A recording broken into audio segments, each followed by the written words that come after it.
明年起，建议手持多套房的家庭提前做2个准备，很多人都忽视了。前几年经济好的时候，房地产业就像吹起来的气球一样直冲云霄，房价不停涨，但是人们依然对买房这事趋之若鹜。有些人是真的需要买房，有些人则是为了炒房、租房之类的。那个时候大家手里都有钱，而且房子是大家心目中都确认的不太会贬值的不动产，有钱的要买，没钱的贷款也要买。只是美好的时光易逝，这2年经济形势开始下滑，本就泡沫满满的房地产业应声下跌，不少人都被困在了房贷中，想脱手都很困难。前2天有亲戚回老家处理县城的房子，回来很颓丧的说，现在县城房子基本都饱和了，他的房子想卖出去估计要大出血了。那么根据现在的经济形势，明年手持多套房的家庭可能要注意这2个问题了。1、房价泡沫。看看现在猛跌的房价，那场房地产的繁华神话还历历在目。经济发展最快的那几年，身边挣钱最多的就是互联网和房地产的朋友们，感觉他们的钱挣得那么容易，虽然很累，但是真的有收获，那会人们都相信未来会更好，房子会更值钱。这样想的人多了，自然就有人不看自身能力的买房。我们常常调笑的中产破产3件套中，就有贷款买学区房这一项。现在的我们是站在上帝视角看问题，但是当真的身处繁华泡沫中的时候，能看清事情的真相吗？那些通过学习成功跻身中产的努力打工人，也没想过经济会下滑的如此快速。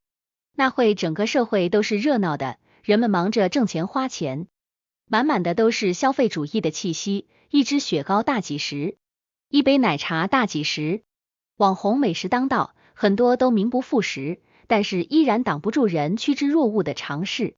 房地产业更是繁华，人们都觉得房价不会跌，是保值的净资产。没房子的觉得要赶紧入手，不然还要涨，有房子的觉得多买几套保值。还有不少炒房客囤积好几套房子，就等着房价再涨转手挣钱。可是到了2024年，房价的断崖式下跌已经成了一个既定事实。如今最愁的恐怕就是那些急需用钱想脱手的人。之前买房子的时候，咱们都去暖房庆祝人家乔迁之喜，现在提起买房，都说别着急，再看看动静，那个谁谁谁买房赔进去不少钱，就算是买了自己住的，也紧盯房价，觉得亏钱了，心里不舒服。房价下跌已经成为了一个趋势，那么在这种情况下，我们要注意什么事情，才能心态更平和的度过这个难关呢？2、需要注意的问题。如果你现在手持多套房产，那么你需要注意的问题主要是以下2点。1、做好拉锯战的准备。如果你急需用钱，那么看准时机及时买房，就算赔点也没有办法。毕竟今年可能是最近5年最好卖房的时候了。如果不着急卖房，还是想再观望一下，那么劝你放平心态，做好拉锯战的准备。不少倾尽全力买了房子的人，今年想出售的时候都非常纠结。一方面是不想赔太多，确实太亏；另一方面又觉得说不定能涨上点。可是看着不断下跌的房价，心里的崩溃也在升级。这根本就是一场豪赌。现在是买方市场，不少人在房地产风起云涌的时候进入，这2年黯然离场，买房子的人少了，房子却依然还是那些，甚至还在建造，所以要是想买房，等下去亏的可能性更大。房子的需求与人是挂钩的，以前生育率高，不少人为了下一代更好的生活，选择了购买房产，为此可能背上了好几十年的房贷。如今大部分青年对于后代的各方面需求不大，直观感受到了生育率的降低，于此房地产行业呈下跌是肯定的，说不定等哪天生育率上去了又涨回来了，大家还是放松心态的好。前几年的我们都是在风口的猪，现在的我们则是被房价波动着的浮萍，很多时候真的是计划赶不上变化。房子之前是家的象征，是男孩子带给女孩子最大的安全感，现在则被人看作的赔钱货。房价上涨的时候，它是人们的希望和重担，房价下跌的时候，它是让所有努力付之一炬的小火苗。总而言之，今年打算卖房的朋友们，做好拉锯战准备，时间长是肯定的。如果着急用钱，可能就要选择割肉求生了。二、利率上调。不少人手里看着房子很多，但是其实大部分都是借钱或者是勒紧裤腰带买的，大部分都是普通人，没有那么多的现金流。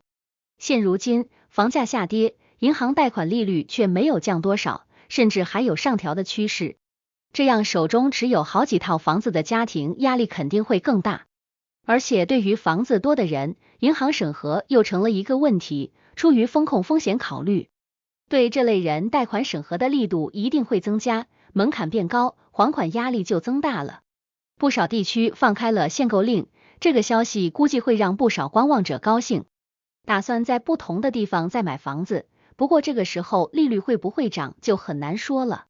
对于有钱人，利率涨没什么，但是对于努力还房贷的人来说，房子价格已经赔了，现在还的钱还要更多了，真是想想就让人崩溃啊。三、房子回归冷静。说到底，房子还是让人住的。不少炒房客既然把房子当成了可以升值的商品，那就有个做生意的样子，房价跌了，要求开发商退房退差价；房价涨了，就夸赞自己多么有眼光。买到的房子涨价了，这世界哪有这么便宜的事？炒房客的行为可以换算成股票市场，我们不妨想象一下，股民们拉着横幅围堵证券交易所，横幅上写着要求恢复股票价格，股票必须涨，不许跌这样的画面，就明白他们是多么的滑稽。现在的房价下跌，其实也有好的一面，跌的这部分难道不是过度虚高的价格吗？从另一方面讲，如果刚需住房，涨涨跌跌有什么关系呢？横竖不在市场上交易，只有炒房才关心这个，跌了就大吵大闹。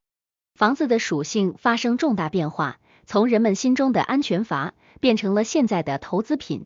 一想到买期房的人没房子住还要还贷款，而且往往还贷都要10年往上，就觉得真是人间失格。